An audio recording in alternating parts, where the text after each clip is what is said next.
All right, guys, welcome to the show. Got a good one here for you. We are talking about 5 upside players for fantasy football 2023 that are in the mid rounds. We're talking rounds 4 to 6. Players that have that boom type of potential. I'm excited to dive into this list for you and tell you why I think these guys are going to boom. So, exciting episode, guys. Buckle up, strap in. Now, if you are new to the channel, make sure you subscribe and turn on the bell. I'm going live in the evenings, guys. And if you are a current subscriber, yes, I'm starting to go live more often in the evenings answering your questions here on YouTube. So, smash a thumbs up. Hit the bell, turn on notifications for the lives, guys. You want to tune in and join the community. It's a lot of fun. Also, in the comments below, let me know who you like in the mid rounds, which player is appealing to you, whether it be on this list or your list. Let me know below. And most importantly, guys, this is very important. Secure the 16-round draft solution now. I've linked it below, or head on over to thefantasyfootballcounselor.com. Use code SMASH to save. Sleepers, breakouts, optimal players draft each round. Everything laid out. Principal cheat sheet. Everything is there for you guys. This is going to put you guys light years ahead of the competition. I wouldn't even say there is no competition. It's pure domination, and that is with the 16-round draft solution. Use code SMASH to save. I've linked it below. Go do that right now. It's going to save you a ton of time and help you guys, again, light years ahead of the competition, help you guys crush your leagues, all right? Let's talk about it. The first guy I am talking about here, let's dive into this. The first upside player is Calvin Ridley. Now, this goes without saying here that there is a ton of upside. The last time Ridley saw the field before his betting debacle was back in 2021, where he played 5 games, only had 2 touchdowns in those games, under like 300 yards. But that was the last time he saw the field, which was 2021.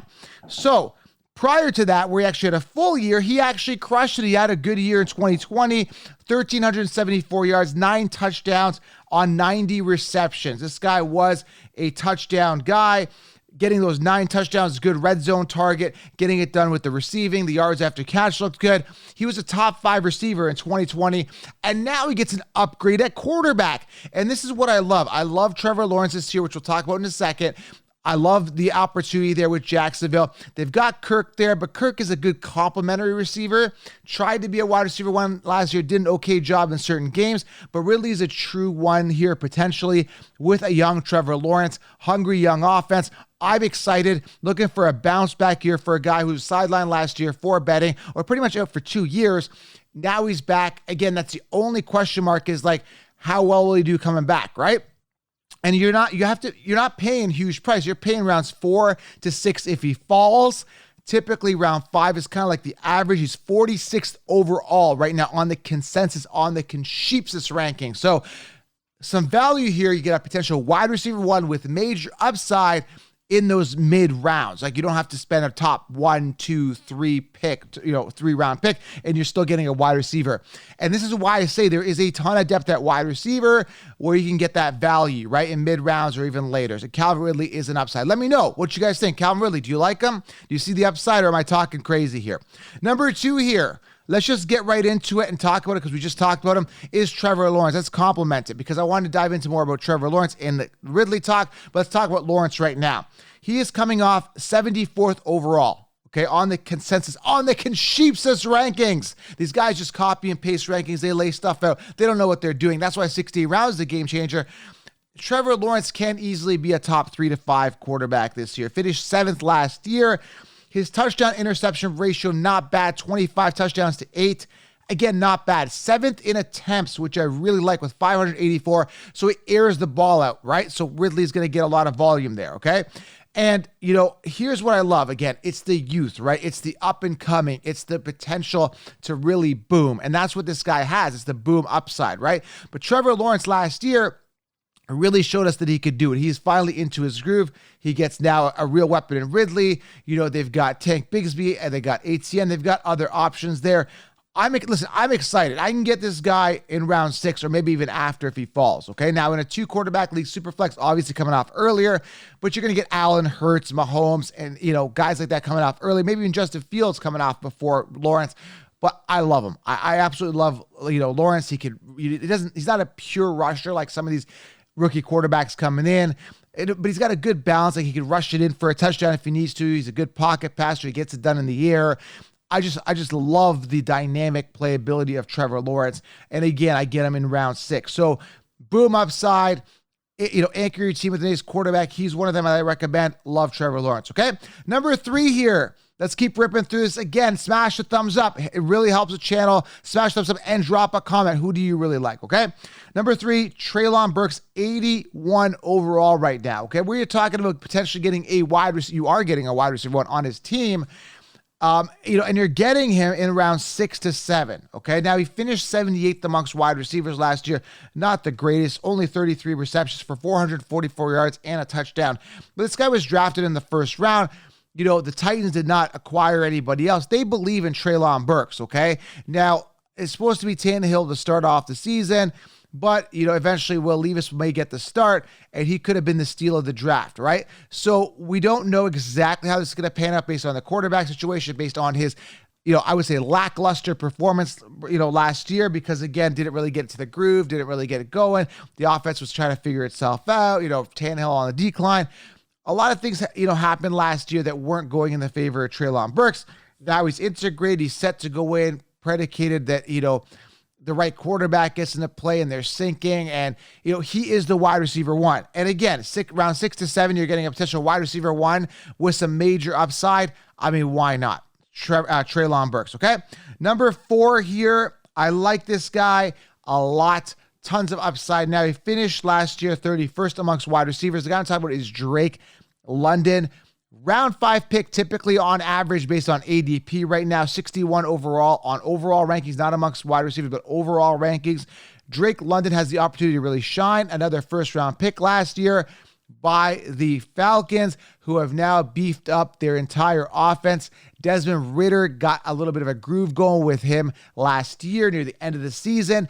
Now they've had the full, off season and a bit of last year, and going into the season as a starter, Desmond Ridder should feel comfortable with him, a healthy Kyle Pitts, and now they've got Bijan Robinson. And Bijan, again, first-round pick, going to be helping a lot, with blocking, lining up as a receiver, receiving the ball at the backfield, running up the middle. I mean, they've got some great weapons here with Drake London, Kyle Pitts, and of course, Bijan. But the big question here comes is the quarterback going to do it? Now, I love the value of Drake London and the upside. You can get him round 5, like I said, but the big question mark comes, is this guy going to benefit from a Desmond Ridder, who I think was a 3rd-round pick when he was drafted as a rookie? So Desmond Ridder, going to get integrated, supposed to start. How well this offense will do will really be based solely and mainly upon the performance of Ridder. And again, he is serviceable, but how that translates in a full NFL season with that full role and responsibility is yet to be seen. So a lot to be desired here based on value, based on talent, based on opportunity, based on him being a clear-cut wide receiver one on his offense. Again, I'm excited about Drake London. Again, the sky's the limit. There's a ton of upside. But again, this is why you're getting these guys for value. You are getting wide receiver ones, Calvin Ridley, Treylon Burks, and Drake London in the mid-round here, around 4 to 6. You're getting them for value. Why? Because it's kind of an uncertain situation. Now, with uncertainty and risk comes a lot of upside, hence why the topic is called upside players. So, Drake London, love him, okay? Again, is he going to be your wide receiver on your team? Maybe, but again, always add depth and have a backup plan for a backup play, which I explained in the 16-round draft solution. And the last one here, you're going to have to, it's not really mid-round, it's more of a 3rd round, may fall to the 4th, depending on your league, may fall to the 5th if you're in a heavy quarterback, like a 2-quarterback league, super flex, where they draft quarterbacks and he falls, but typically round 3 to 4, and it's an expensive price tag to pay for Jamar Gibbs, who I love. But again, the only thing hindering him from absolute explosion and boom upside this year is literally, guys, I'm telling you, literally David Montgomery. Now, David Montgomery could steal a lot of goal line work. That could be a problem, but these guys ran the ball quite a bit last year. There's about 400 attempts to be had. Jamar Gibbs, young, dynamic, and ultra explosive, could run away with this job. But again, I'm imagining David Montgomery to get the goal line work, and that's going to be a big problem for me because I don't like my running backs having their touchdowns hoarded. Now, people keep asking me, should I draft Jahmyr? It's Jahmyr Gibbs. I call him Jahmyr Gibbs. Should you be drafting him in the 3rd round? if he's part of a robust RB strategy. So if I got a solid RB1 in round 1, maybe I went wide receiver round 2. Round 3, he's there as an RB2. I would feel more comfortable with him as an RB3 on my team simply because he is slated to be in a committee. So that is my concern. The lack of rushing attempts may be there, may not be. You know what I mean? Rushing attempts won't be there. So that's my only concern here with Jahmyr Gibbs. But again, that's a decision you have to make. Is Montgomery going to be a pest? Yes. How much of a pest? That is yet to be seen. But he has, Jahmyr Gibbs has that breakaway speed, that, home run capability, that explosiveness, the PPR upside. And again, Montgomery, put him away, get him if he gets hurt, if he goes away, if he's, he's lackluster to say the least, David Montgomery. So Jahmyr Gibbs could really shine and maybe, the talent does rise to the top. All right.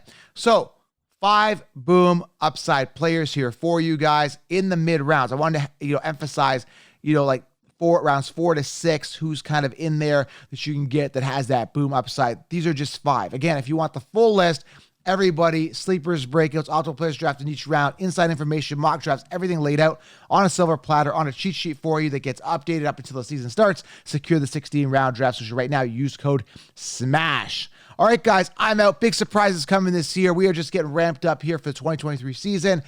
Well, subscribe, guys. Make sure you subscribe. Thumbs up. I'll see you guys in the next video. I appreciate it. I'm out.